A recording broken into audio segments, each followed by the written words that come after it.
Midway must have been bored. That's the only reason I can think of for their top 2 launch titles for the Sega Dreamcast being 2 genres that nobody makes games on: boxing and boat racing. We've discussed the difficulty with creating a popular boxing game, but Midway did it thanks to stylish, colorful advertising with ready-to-rumble boxing. The problem with making a boat racing game in 1999 is it's on water, and water is f***ing hard. Similar to the lack of boxing games in the years immediately preceding Ready to Rumble's release, the watercraft racing genre was pretty much an open, empty landscape upon which Midway could imprint whatever they wanted. The only real watercraft racer of any kind since the 8-bit era was Nintendo's acclaimed, in-house developed early Nintendo 64 jet ski game, Wave Race 64. That game was gorgeous and handled like a dream, but the 64 was a console of limited releases, and the other contemporary attempts on the sea were all varying degrees of ugly or squirrely. And there's such a razor-thin line for both when it comes to water-based competition. But Midway was apparently looking for another new challenge, and produced Hydro Thunder for the arcades in early spring 1999. And since the Dreamcast had an identical tech layout to Sega's arcade machines, it was an easy port over. It was also ported to the PlayStation and Nintendo 64, and those ports look and play fine. But the Dreamcast's is phenomenal on all counts.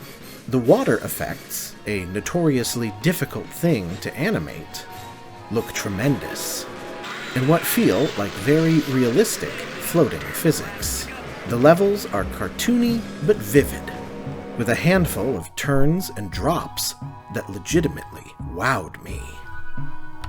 A common theme among the best Dreamcast launch titles is precision. Not only visual sharpness, but control. An important balance between pick-up-and-play fun and addicting expertise.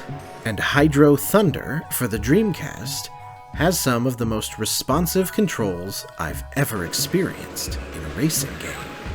Most racing games are built around attempting realistic movement and physics, and Hydro Thunder, set on the water, has plenty of that sort of intentional drift.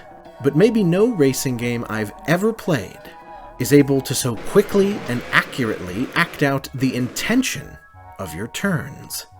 There are more realistic racing sims coming up in this project, and their exacting standards are so high that my experiences sent me fishtailing into the wall on a regular basis. Hydro Thunder is so reactive, it feels like it's hooked into your brain, able to communicate left when you want left, and drift when you want drift.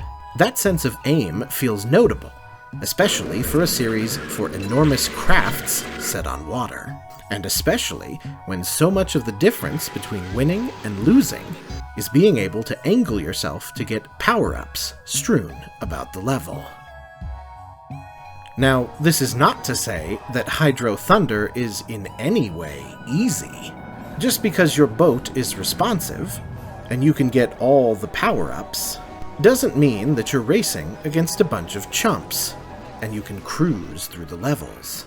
All the other racers, of which there are 15 per race, have boats that run just as fast and turn just as well. So you really have to race near flawlessly to even have a chance of placing top 3 by the end. Case in point, I've played Hydro Thunder for quite a few hours in the last few months, and I've never even come close to completing the placement needed to beat even the medium tracks. Often, I'm having trouble even hitting enough checkpoints to finish the medium races. And there's 2 other levels of racetrack left. But that sense of control, coupled with that sense of speed, really makes it an addicting experience that you want to keep coming back to. You feel compelled to keep trying because the game is challenging while not feeling like you're being cheated in any way. As far as complaints, I have very little.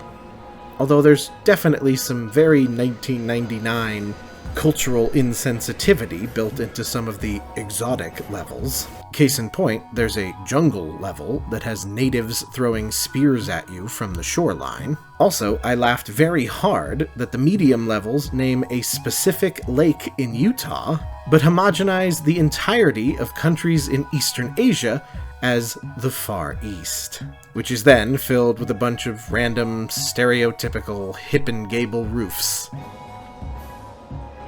But those are small points in a phenomenal game.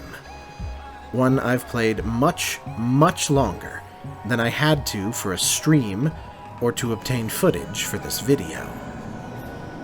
There's been very, very few racing games I've been compelled to play this often. But it's just so involving, so challenging, and looks so nice and controls so well, it's hard to ask for more than Hydro Thunder provides. Next time, whose house?